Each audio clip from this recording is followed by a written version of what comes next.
السلام علیکم دوستو، ثاقب انفو میں خوش آمدید۔ امید کرتے ہیں آپ سب دوست خیریت سے ہوں گے۔ جی تو دوستو، مسلم ملکوں میں سعودی عرب ہی واحد ملک تھا جہاں نہ کوئی سینما تھا اور نہ کوئی اسٹوڈیو اور نہ کوئی گلوکار، اور خواتین پر تو بہت ہی سخت قانون تھے۔ اور آج کی بات کی جائے تو سعودی عرب میں سب سے بڑا ڈرائیو ان سینما بننے کے ساتھ ساتھ خواتین کو ڈرائیونگ لائسنس کی اجازت دے دی گئی، اور اب خواتین کو فوج میں بھی بھرتی کیا جا رہا ہے۔ تو ویڈیو کی ڈیٹیل میں جانے سے پہلے جن لوگوں نے ہمارا چینل سبسکرائب نہیں کیا وہ سبسکرائب کر لیں، بیل آئیکن کو دبا دیں تاکہ ہر لیٹسٹ ویڈیو آپ تک پہنچتی رہے۔ جی ہاں دوستو، سعودی وزارت دفاع نے خواتین کو سلطنت کی مسلح افواج میں شامل ہونے کی اجازت دے دی ہے۔ ایک پورٹل کے ذریعے مردوں کے ساتھ ساتھ اب خواتین بھی مسلح افواج میں بھرتی کے لیے درخواست دے سکیں گی۔ سپاہی سے لے کر سارجنٹ رینک تک یہ اسامیاں سعودی بری فوج، رائل سعودی ایئر ڈیفنس، رائل سعودی بحریہ، رائل سعودی اسٹریٹجک میزائل فورس اور آرمڈ فورس میڈیکل سروسز میں دستیاب ہوں گی۔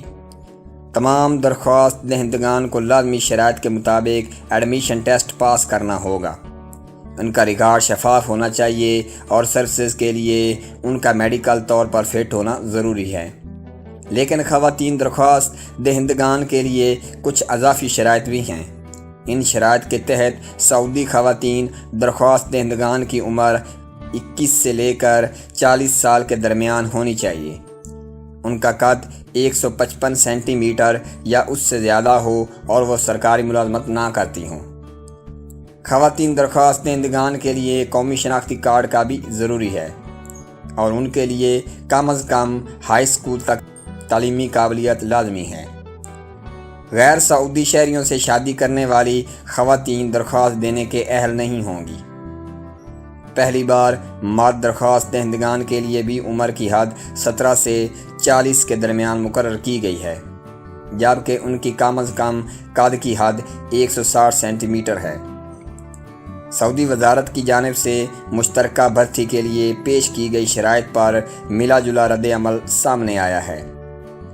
آپریٹنگ سسٹم کے ماہر حالہ النیوی نے کہا کہ گزشتہ 30 سالوں سے عرب ممالک میں خواتین کو فوج میں بھرتی ہونے کی اجازت دینا متنازع موضوع رہا ہے۔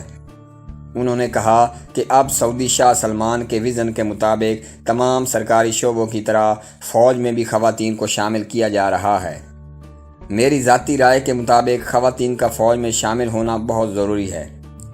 وہ ہمارے قدامت پسند معاشرے میں سرگرم کردار ادا کر سکتی ہیں۔